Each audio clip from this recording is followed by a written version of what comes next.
welcome back to the Viking Train Guy YouTube channel. My name's George and today we're at Operation Market Harborough.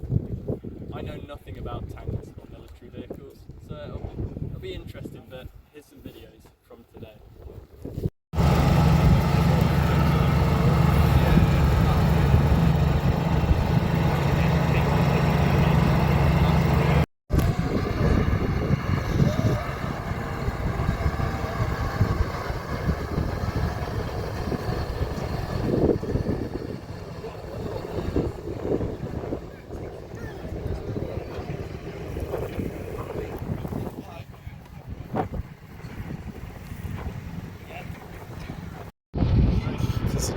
Trains go. Yeah. It's a military show, you've got to have attack drones, obviously.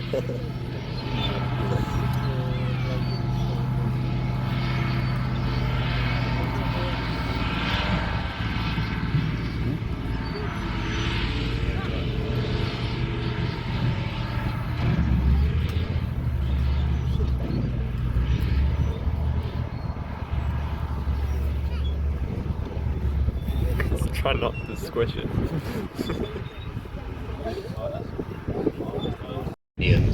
As with these other scimitars you'll see going around, and so this is a vehicle that's going to have another history, another battle history, but out with the Ukrainians.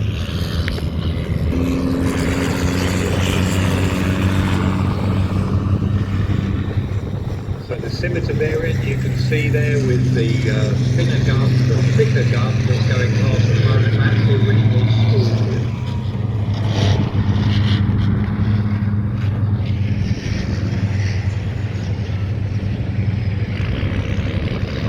When they were designing this vehicle, they wanted the driver in the front to two-man turret. They were looking for an engine. What engine would be powerful enough to put this vehicle around at a suitable sort of speed? So they ended up by being able to area for the laying of bridges, with that buckets to dig out trenches, suitable gun emplacements, hides for tanks, manoeuvre things out the way. Again, if you're looking for again the bucket can clear streets of debris, rubble, etc., so an advance could continue. It was replaced in British Army service in the early 2000s by Terrier, which was a bigger 30-ton vehicle. Again, some of those combat engineer tractors have ended up in Ukraine and sold on when they first came out to Singapore as well. That truly awful sounding engine out there that should never sound like that. There's a Detroit diesel in the back of an M5 which was basically an American, same engine, same track system that they used on the M113, the armoured personnel carrier you see it on the war movies. They did a load carrying version. This was really like a tractor truck to keep supplies up with the troops, or a track vehicle that had advanced. This particular one seems to have lost its exhaust.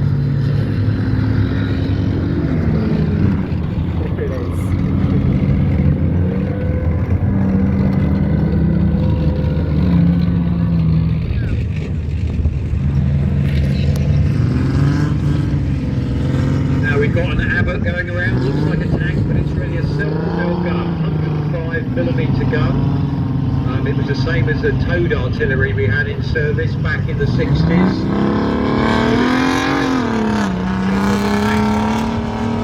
That's so cool! That's so cool! And the Abbott was basically a cheap way of making self-propelled artillery after the sextons and priests that one's digging a hole. In service in World War II. He's dug a hole. 146 of them were made for the British Army. They also sold them on to India as well. And the idea of self-propelled artillery, once you've advanced with your tanks, your infantry, you need your artillery to keep up. And protection on that Abbott would be stopping bullets. It's not really meant for immediate frontline use, but it could go forward and do quick bursts, 12 rounds a minute, and And then again, you need to move on with mobile artillery. Nowadays, radars can pick up the trajectory of the shell when it's airborne, and it triangulates where that's being fired from. So once you fire your few rounds, you need to move quickly before the incoming returning battery fire starts coming back. Hammers were out of service for 25 minutes.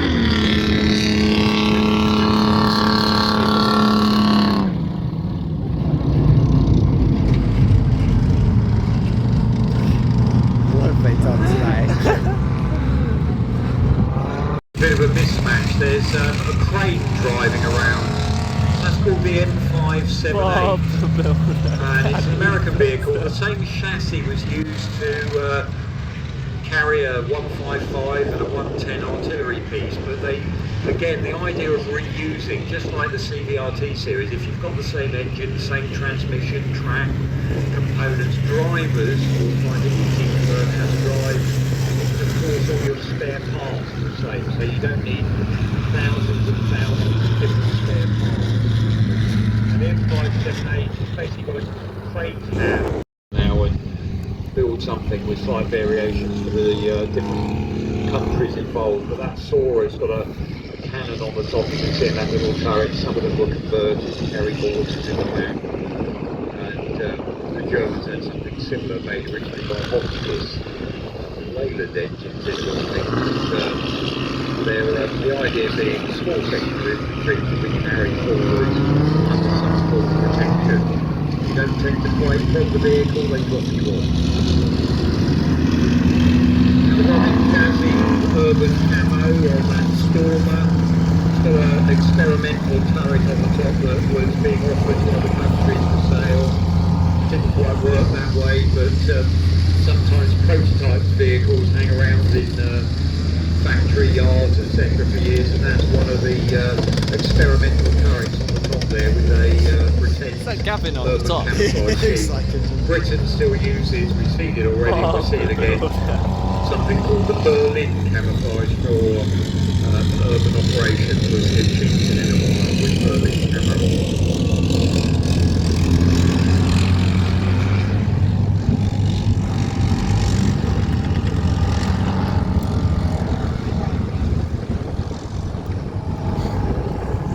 Combat engineer tractor going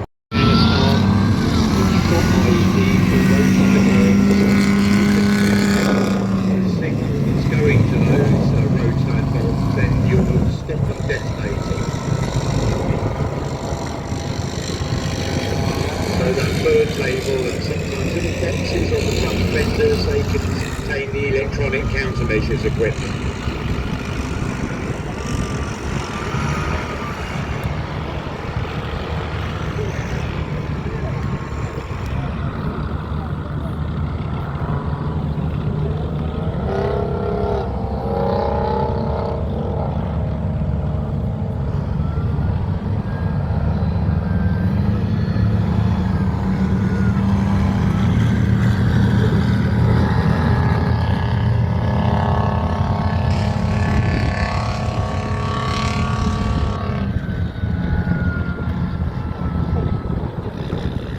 Bob the Builder's gone rogue.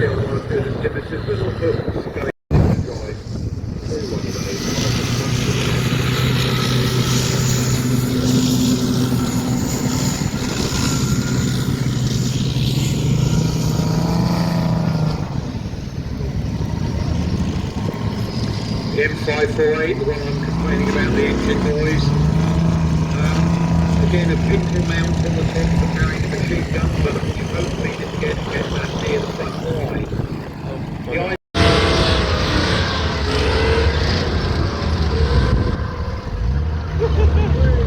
No hands.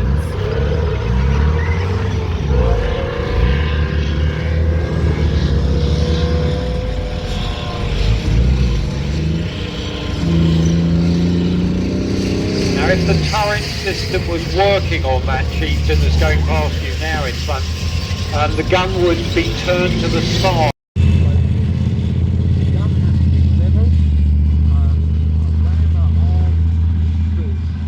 the gun into place, so we're grounding the inside the breech of the gun,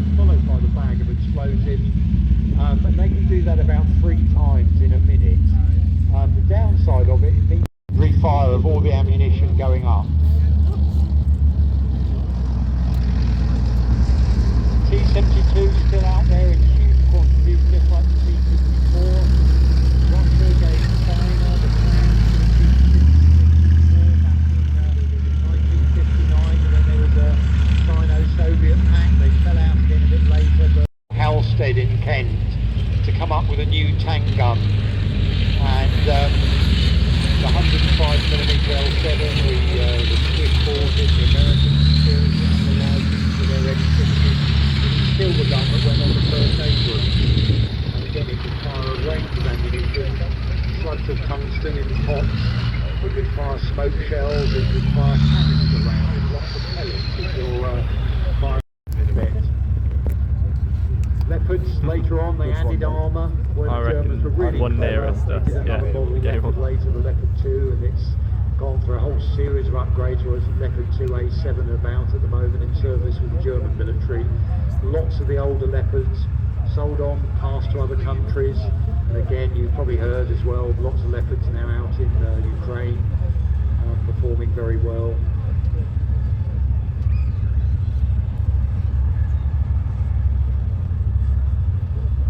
So it looks like they're ready under their starter's order. The guy must be a bit scared, isn't he? Off they go.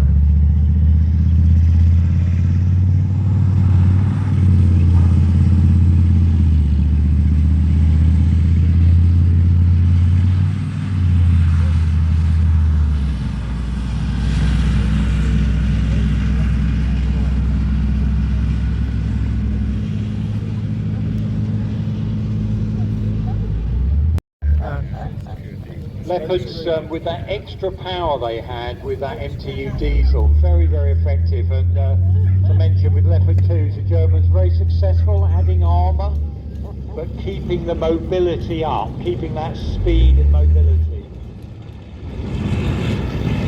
And there's our T-72 making its way to the photography.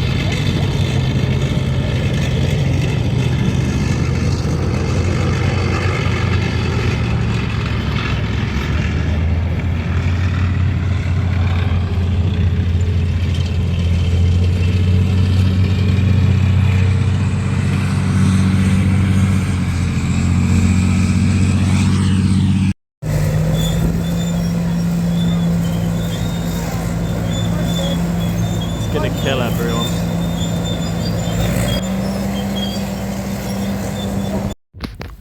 This tank is called Lizzie. It's spelt the wrong way. It is indeed Lizzie. Got blue eyes and it's Scottish.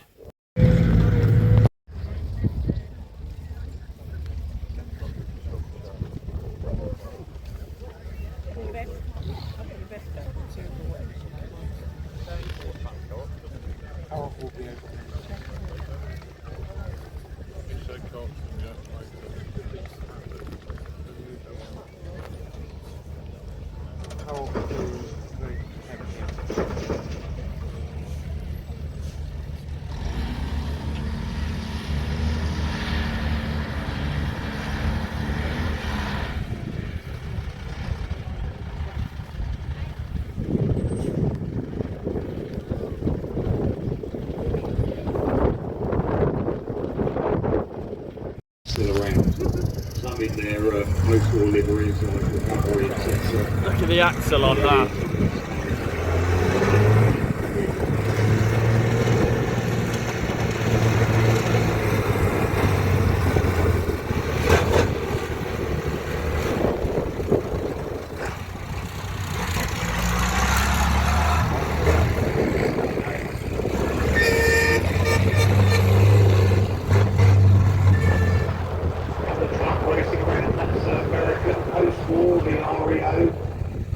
Basically they had a last generation of pretty sophisticated diesel engine in that, and again from the point of view of the American military, made in huge numbers but also exported around the world, passed on to allied nations, etc. So there's an awful lot of those. See them in a lot of the Vietnam War movies, etc. Trucks that were serving in Afghanistan and Iraq. But the whole idea of an armoured recovery vehicle, we've seen that Centurion a little bit earlier, that's so it can go on the battlefield, hopefully not under immediate fire, but it's armour protected so it can recover things. And again, we've mentioned before why the Army's so keen to recover vehicles. number one, you can fix it and use it again. Certainly the British Army, with so few assets these days, it's quite important that they can recover vehicles, and also from a morale point of view, you do not want your enemy.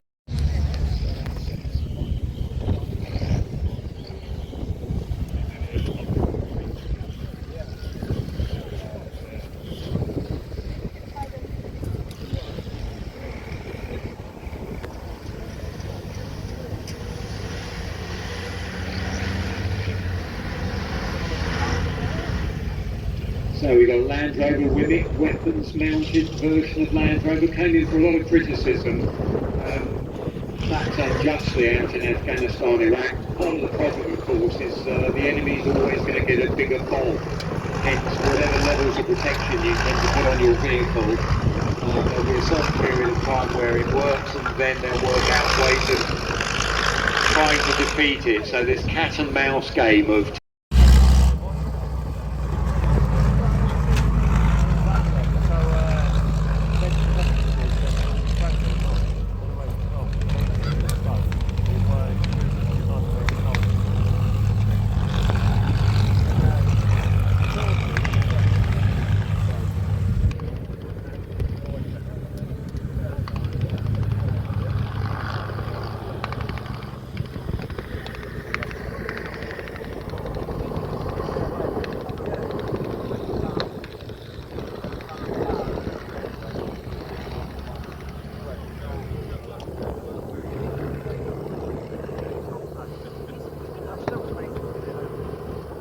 back so that the nurse or doctor in the rear can stand up while treating people, and you can get more casualties in on the stretchers in the rear.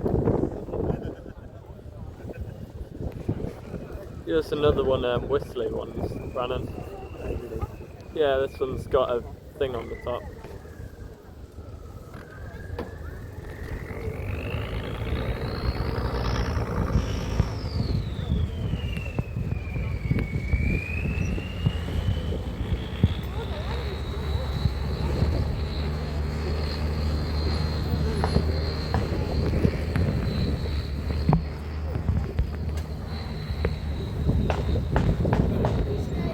Mentioning earlier, most of these vehicles, they're four-wheel drive, so you'll see or if it's a 6x6, it means all six wheels are powered by the engine.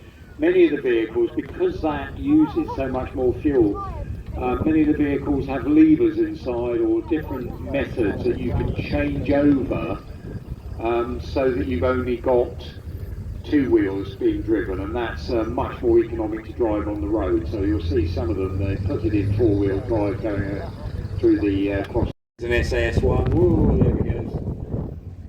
As the soil dries out a little bit, again that soil mechanics, it gets a little bit looser and therefore harder for the Land Rover to get grip on that surface. What weight? We've got now, there we go, 105 gun is that? No, it's an even bigger one there going past now, being towed artillery. Most towed artillery, there is still some in service, but most has been got rid of as being too vulnerable. So most artillery these days you've ended up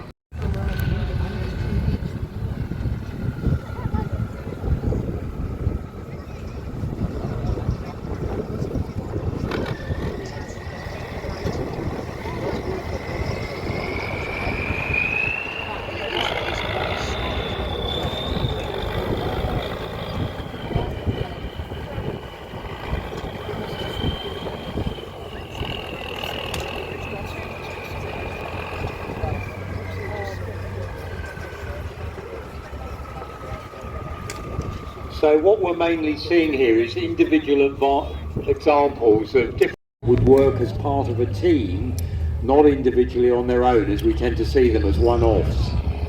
And that means a lot more logistics. In other words, all those other things that keep soldiers in the field, keep them going, food, water, all these vehicles are going to need fuel, which is why the Royal Logistics Corps is pretty much the biggest corps in the army these days.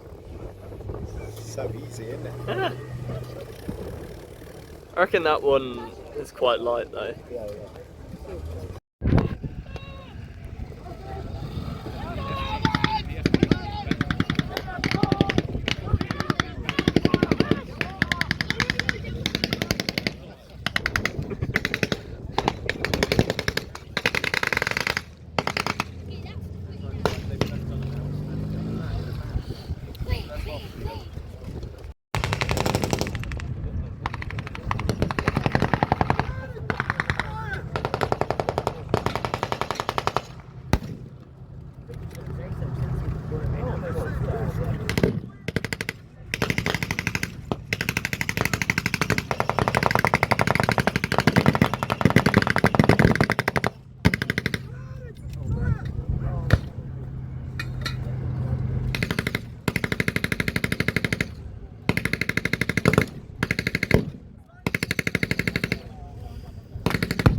Must be.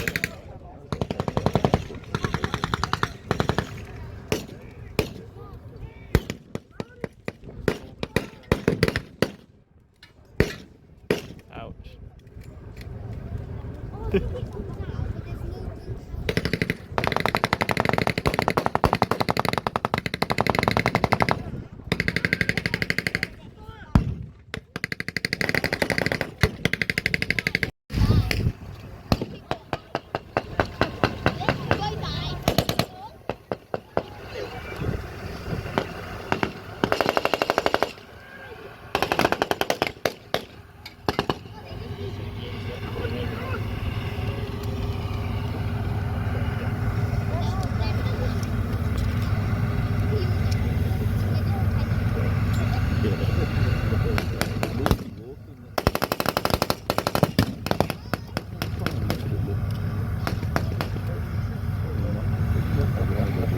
Literally.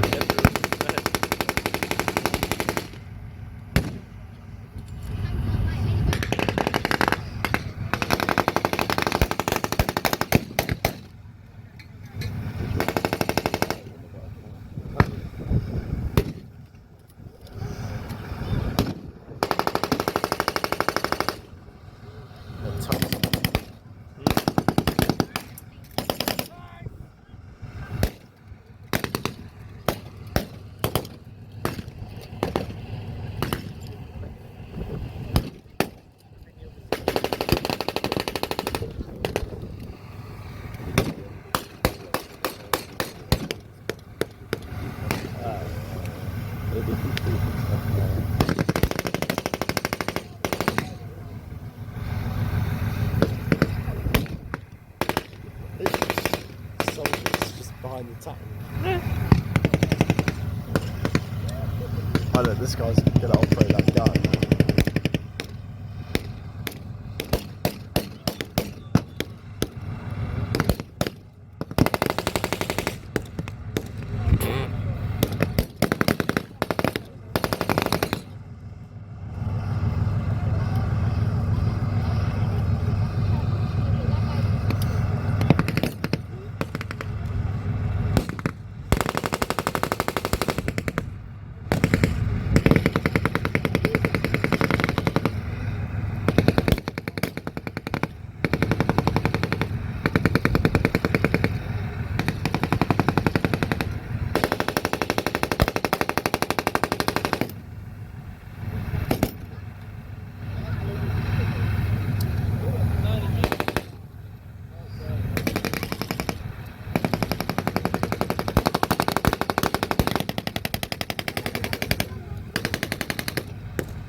Right there at the airport.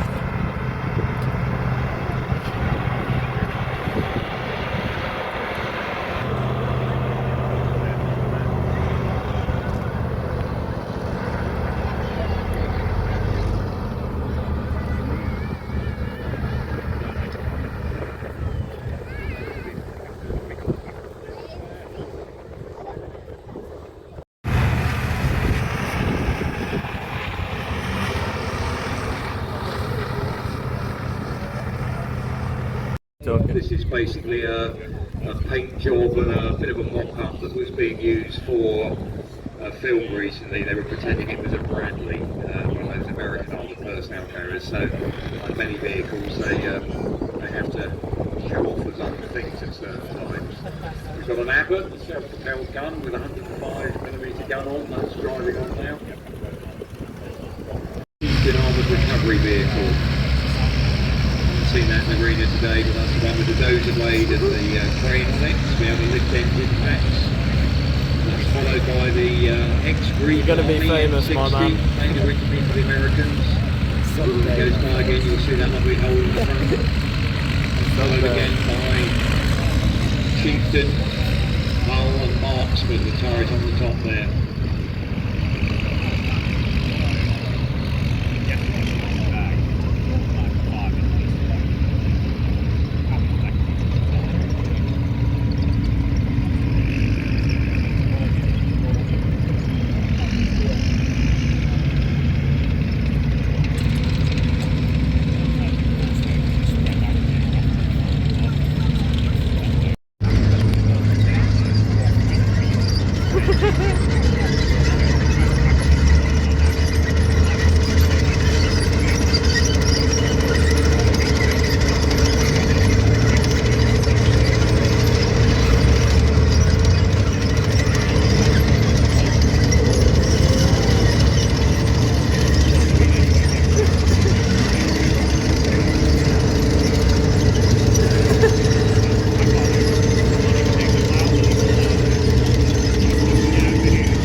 Where's your one, Brannon?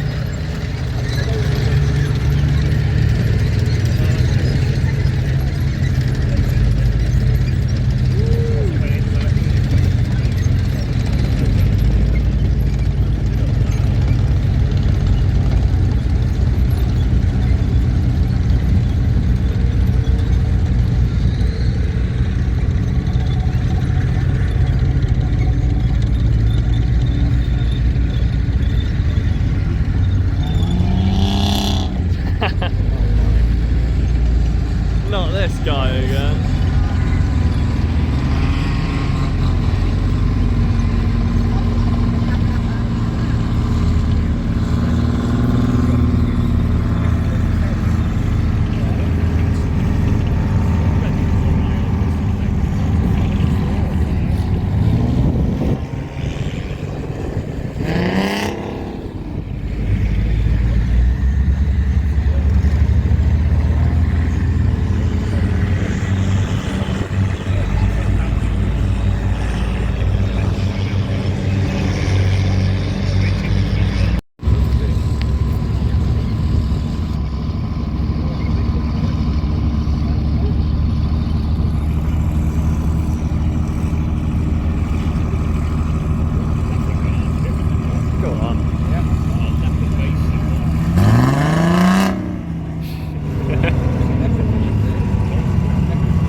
That is the shot of a lifetime.